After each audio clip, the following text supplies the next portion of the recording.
Hari ini hari pertama kali Ricis mendatangi rumah baru almarhum papa. Kemarin belum sempat karena seperti yang mungkin teman-teman lihat di berita ya, nggak dapat sinyal waktu itu. Ricis lagi di Flores, lagi naik gunung tuh waktu itu. Dapat kabarnya jam 8 waktu NTT, berarti jam 7 Jakarta. Ya malam, 7 malam.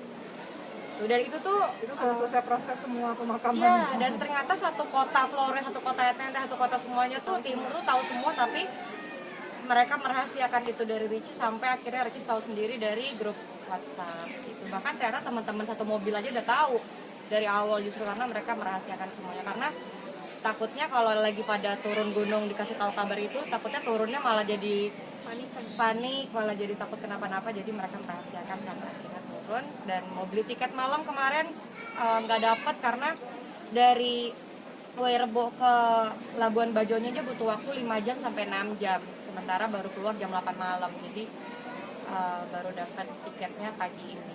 Alhamdulillah lancar perjalanannya sampai ke Saat mengetahui hal itu di berita. Taunya langsung dari handphone.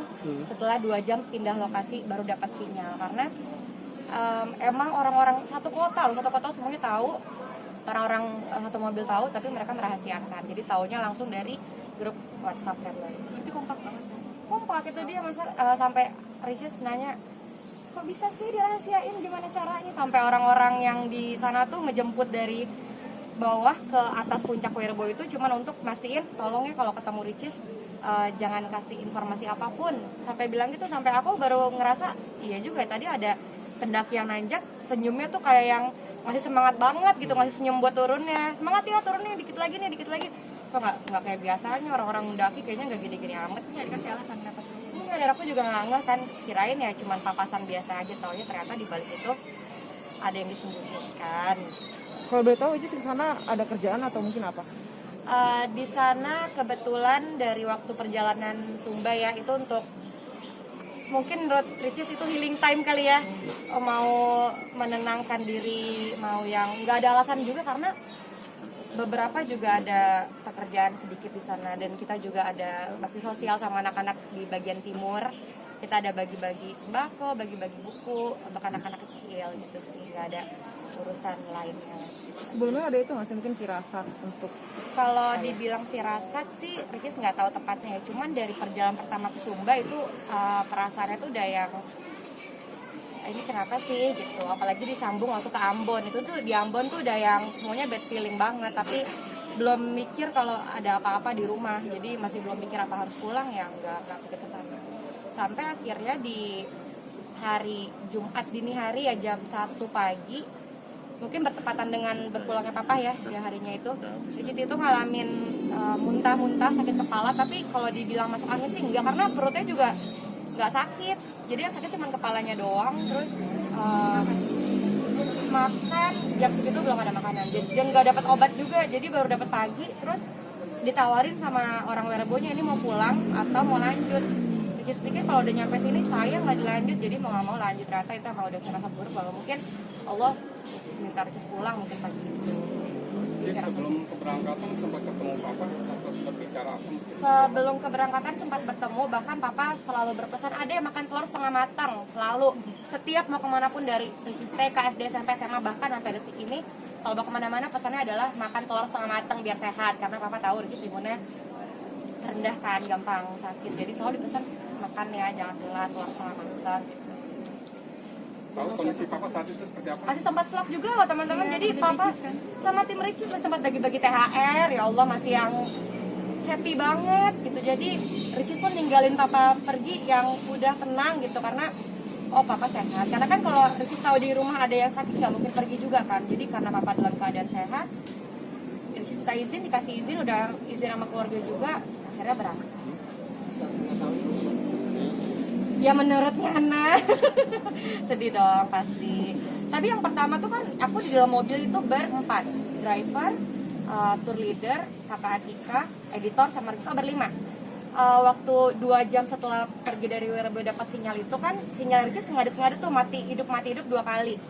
Hidup yang pertama itu chat belum dibaca semua, jadi baru baca yang grup family tapi masih yang belum inti, baru innalillahi siapa nih yang meninggal. Scroll masuk lagi sinyalnya, masuk semua. Aku masih bilang ke teman-teman, aku nggak apa-apa, tapi yang lain udah nangis, kayak ikut nangis gitu aja. Tapi kalian bertiga tegar ya sepertinya dengan kehilangan sosok ayah ini. Kak Oki, Kak Cindy, Ricis gitu kan terlihat tegar gitu. Memang udah harus atau seperti apa? Sebenarnya tegar itu karena kita lihat wafatnya papa tuh keadaannya baik. Itu yang menghibur hati kita, dan tadi saya bilang sama adik-adik, kita sedih sih, tapi satu sisi ada rasa bahagia juga. Bahagia karena papa meninggal di hari Jumat. Untuk muslim meninggal di hari Jumat, insya Allah sesuatu yang baik. Kemudian papa meninggal di hari Jumat, papa meninggal di bulan Syawal setelah bulan suci Ramadan. Artinya kemarin papa sudah kumpul komplit bersama dengan seluruh anggota keluarga. Papa udah kumpul sama anak-anak, udah kumpul sama cucu-cucu, kita udah saling maaf-maafan. Kemudian beberapa hari sebelum wafat, papa udah pulang kampung. Jadi 3 hari sebelum wafat, papa tuh pulang kampung untuk bertemu dengan keluarganya di kampung halamannya Di Brebes.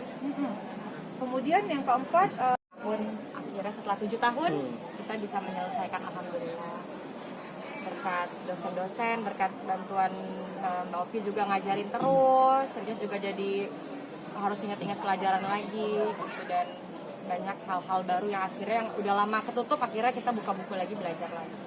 Karena kata papa, pendidikan itu paling penting. Jadi mau nanti Ricis terkenal apapun, yang paling penting pendidikan itu harus diselesaikan, katanya gitu.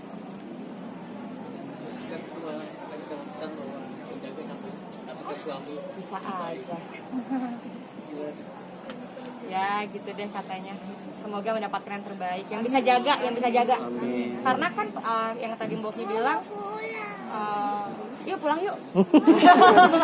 Karena kan tadi kan kata papa kan sedih karena tidak ada yang bisa menjaga, karena kan ditinggalkan Ricisnya.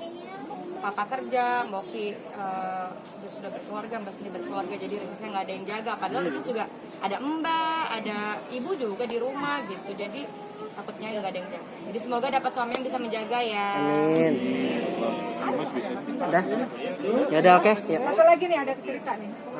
Tolong dulu, Pak. Ya, ada sini. Kenapa? Doain ya teman-teman ya. Amin. Maunya kayak gimana sih?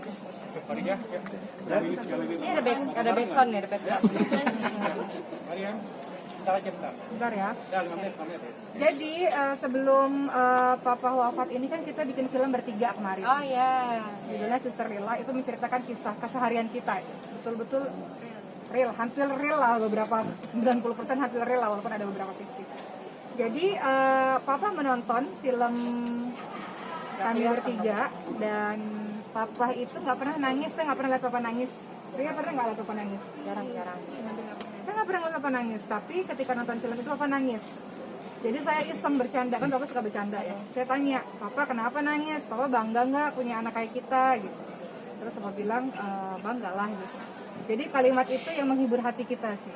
Makanya selain saya mengucapkan kepada banyak orang yang telah membantu pemakaman papa, saya juga mengucapkan terima kasih pada adik-adik saya karena sudah memberikan yang terbaik untuk papa, sehingga papa merasa bangga dengan mereka-mereka ini. Mudah-mudahan itu bukan itu yang membuat kita tidak berlarut-larut dalam kesedihan ya. Oke. Nah ya. Doanya mungkin bisa aja kali ya yang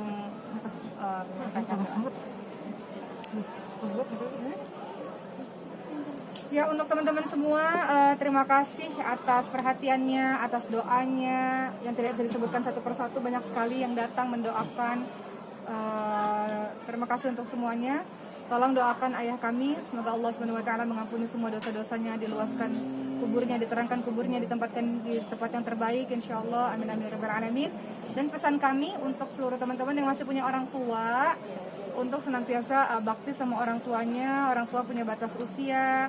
Ricis selalu mengajarkan kita sebenarnya. Ricis selalu bilang, kan Ricis paling ngasih papa tuh semuanya. Papa nggak pernah minta apa-apa, tapi selalu Ricis kasih hadiah. Sampai saya bilang, kenapa deh kasih hadiah terus gitu. Ricis kasih semuanya buat papa, dan Ricis selalu bilang, uang aku tuh uang papa, kata Ricis gitu. Dan satu kalimatnya Ricis yang mengajarkan pada kita semua adalah, mengajarkan pada saya juga, Ricis bilang, nggak apa-apa kan orang itu ada batas waktunya, kata Ricis gitu ya kan Dek? Orang tua itu ada batas waktunya, jadi maksudnya mumpung masih ada aku mau bahagiain papa, itu kalimat yang selalu dia ucapkan.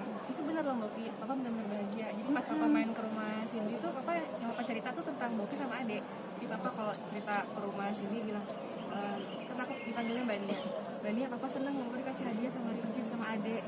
Iya, Adek dikasih ini dikasih itu. papa nggak pernah minta apa-apa, papa orang paling sederhana di dunia. Tapi Ricis yang sering memberikan, tiba-tiba ngasih sawah, ngasih rumah, ngasih apa segala macam dikasih, sampai papa bilang tabung uangnya deh, jangan dibeli-beliin gitu. Tapi Ricis selalu bilang bahwa nggak apa-apa, aku mau bahagiain papa, untuk papa